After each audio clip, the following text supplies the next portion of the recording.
बिस्मिल्लाहिर्रहमानिर्रहीम। अस्सलाम वालेकुम नाज़रीन, मैं हूं फ़याज़ महमूद और आप देख रहे हैं फ़याज़ महमूद यूट्यूब चैनल। इस वक्त मैं इस्लामाबाद हाई कोर्ट में मौजूद हूं और आज नूर मुक़द्दम कत्ल केस में बड़ी अहम समाअत हुई है, जिसमें दो शरीक मुल्ज़मान हैं ज़ाकिर जाफ़र और असमत आदम जी। उनकी दरख्वास्त ज़मानत पर इस्लामाबाद हाई कोर्ट के जस्टिस आमिर फ़ारूक ने इस केस की समाअत की। दूसरे रोज़ भी ख्वाजा हारिस जो इन मुल्ज़मान के वकील हैं, उनके आर्गूमेंट्स कंप्लीट नहीं हो सके और अब कल वो अपने आर्गूमेंट्स को वहीं से ही आगाज़ करेंगे जहां पे आज उनका जो सिलसिला है वो मुनक़ता हुआ है। जिसके बाद आज जब समाअत का आगाज़ हुआ, ये तकरीबन 10:55 पे समाअत हुई और 1 घंटे के मजमूई तौर पे आर्गूमेंट्स थे और जिसमें कुछ सवालात भी उठाए गए हैं और ख्वाजा हारिस ने एक इल्ज़ाम भी आयद कर दिया है पुलिस के ऊपर। वो क्या है मैं आपके साथ शेयर कर लेता हूँ। जब आज इस केस की समाअत का आगाज़ हुआ तो ख्वाजा हारिस ने कहा कि जी कल मैं चालान पढ़ रहा था तो वहीं से ही इसका आगाज़ करता हूँ।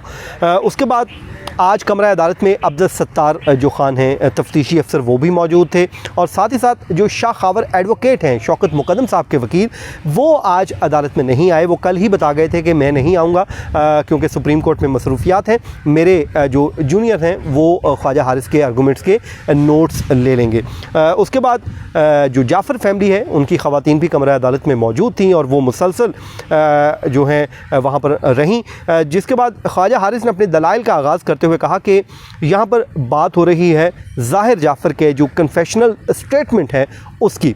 उन्होंने कहा कि इनके पास जो इस्तिग़ासा के पास एक तो जो शवाहिद है वो वही स्टेटमेंट है, दूसरा जो कॉल का रिकॉर्ड है। उन्होंने कहा कि मैं पहले जो इस पे आ जाता हूँ ज़ाहिर जाफ़र की स्टेटमेंट पे और कॉल रिकॉर्ड पे आऊँगा। फिर उन्होंने बताया कि ज़ाकिर जाफ़र से को जब गिरफ़्तार कर लिया गया उस कन्फेशनल स्टेटमेंट के बाद, तो उन्होंने ये कहा कि पुलिस ने दौरान रिमांड उनसे एक भी सवाल नहीं पूछा।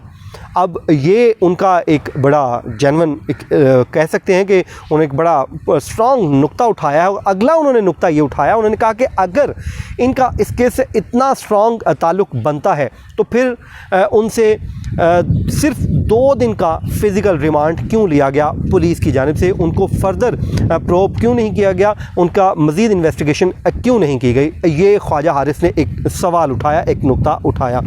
जिसके बाद आज फिर बरतानवी जो निज़ाम इन्वेस्टिगेशन है उसकी बात भी हुई।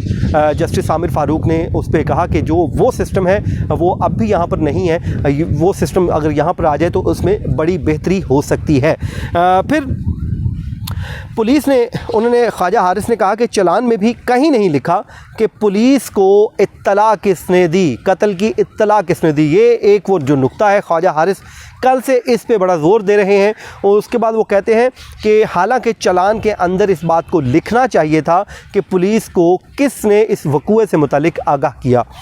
फिर उन्होंने बताया कि 20 जुलाई को 2 बजे से लेकर 7:29 तक ज़ाहिर जाफ़र की अपने वालिदैन के साथ जो है कॉल्स होती रही हैं। ये उन्होंने एतराफ़ किया कि पुलिस कह रही है कि ये रब्ता हुआ, कॉल रिकॉर्ड भी ये बता रहा है। उसके बाद उन्होंने कहा कि इल्ज़ाम ये है कि ज़ाकिर जाफ़र ने पुलिस को आगाह नहीं किया वक़ूआ से मुतल्लिक। अब वो ये कहते हैं कि अगर पुलिस को आगाह कर दिया जाता ज़ाकिर जाफ़र या असमत आदम जी की तरफ से तो फिर ये कत्ल ही ना होता। तो उन्होंने आगे से जो अगला जुमला कहा कि इन कॉल्स की बुनियाद पर ये कहते हैं कि इनको वाक़या का इल्म था। तो यहाँ पे ख्वाजा हारिस कहते हैं कि ये रिकॉर्ड तो ज़रूर मिल रहा है कि कॉल्स आ रही हैं और जा रही हैं, लेकिन वो ये कहते हैं कि इसको हम मफरूज़ा नहीं समझ सकते, यानी कि फ़र्ज़ नहीं कर सकते उस कॉल में बात क्या हुई, यानी कि जो कॉल आपस में हो रही हैं वो आपस में बात क्या कर रहे हैं, इसका एविडेंस मौजूद नहीं है। ख्वाजा हारिस ने ये बात की। अब ये वही नुक्ता है जो रिजवान अब्बासी साहब ने जब एडिशनल सेशन जज ने उनकी इन दोनों मुल्ज़मान की ज़मानतें मुस्तरद की थी, यही नुक्ता वहाँ पर उठाया था। उन्होंने कहा था कॉल ज़रूर हैं मगर उसमें कहा गया ये हम फ़र्ज़ नहीं कर सकते। अलबत्ता वो उनकी इस्तदा वहाँ पर मंजूर नहीं हुई। अब इस्लामाबाद हाई कोर्ट में ख्वाजा हारिस भी उसी नुक्ते को यानी कि उस पर स्ट्रेस दे रहे हैं ताकि अदालत उस बात को माने। ज़ाहिर है इसमें वो जो शक है वो पैदा करने की कोशिश कर रहे हैं, और आपको पता है हमारा जो ये क्रिमिनल जो लॉ है इसके मुताबिक जो शक का फ़ायदा है हमेशा मुल्ज़िम को दिया जाता है। तो यहाँ पे ख्वाजा हारिस अपने इस दलाइल के ज़रिए इस एविडेंस में एक शकूक व शुबहात पैदा करने की कोशिश कर रहे हैं कि इसमें एविडेंस नहीं बल्कि एक मफरूज़ा है और शक किया जा रहा है। उसके बाद वो ये कहते हैं कि 7:05 पर थेरापी वर्क्स को कॉल की जाती है इनके जानिब से, ज़ाकिर जाफ़र की जानिब से। फिर वो ये कहते हैं कि हम ये मानते हैं कि थेरापी वर्क्स को मेरे क्लाइंट की जानिब से कॉल की गई, ख्वाजा हारिस ये कहते हैं। फिर वो ये कहते हैं कि जिस पे अदालत ने इस्तफसार किया कि क्या थेरापी वर्क्स वाले मुल्ज़िम हैं इस केस में या वो फिर गवाह हैं, तो ख्वाजा हारिस का कहना था कि वो इस केस में उनको बाद में मुल्ज़िम बनाया गया है, वो गवाह नहीं है।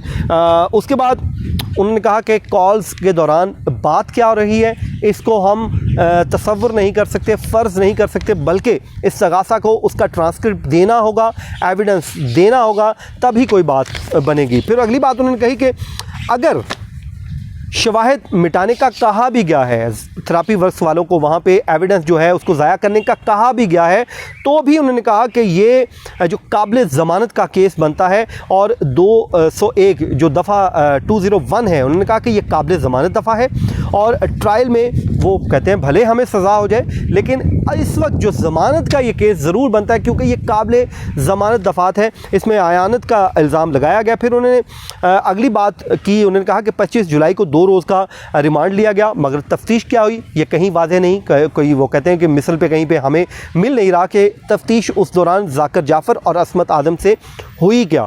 फिर वो ये कहते हैं कि इतना संगीन इल्ज़ाम था तो सिर्फ 2 दिन का रिमांड क्यों लिया गया, पुलिस ने ज़्यादा रिमांड क्यों नहीं लिया। फिर उन्होंने बताया कि जो माली जान मोहम्मद है उसका फ़ोन रिकॉर्ड भी हासिल किया गया और जिस पर जस्टिस आमिर फ़ारूक ने बड़े अहम रिमार्क्स दिए और इन रिमार्क्स का इस केस के फ़ैसले पे बड़ा असर होगा। मैं आपके साथ शेयर कर लेता हूँ। जस्टिस आमिर फ़ारूक ने कहा कि मैं भी एक चीज़ देख रहा हूँ कि जिस मुल्ज़िम को भी नया मुल्ज़िम जिस वक्त भी को नामज़द किया गया है जिस तारीख को, उसके साथ एक सप्लीमेंट्री स्टेटमेंट का सहारा लिया गया है। तो जिस पे ख्वाजा हारिस ने कहा कि सप्लीमेंट्री स्टेटमेंट की ज़रूरत नहीं थी, मुझे भी समझ नहीं आई कि इन्होंने इस स्टेटमेंट को क्यों लिया गया। फिर पिस्टल पर फिंगरप्रिंट्स की बात हुई और ये कहा गया कि वो उनके ऊपर एक और मुकदमा बना दिया गया ज़ाकिर जाफ़र के ऊपर क्योंकि वो लाइसेंसी वो है, लाइसेंस उनके नाम पे है, तो इस पे भी उन्होंने सवाल उठाया।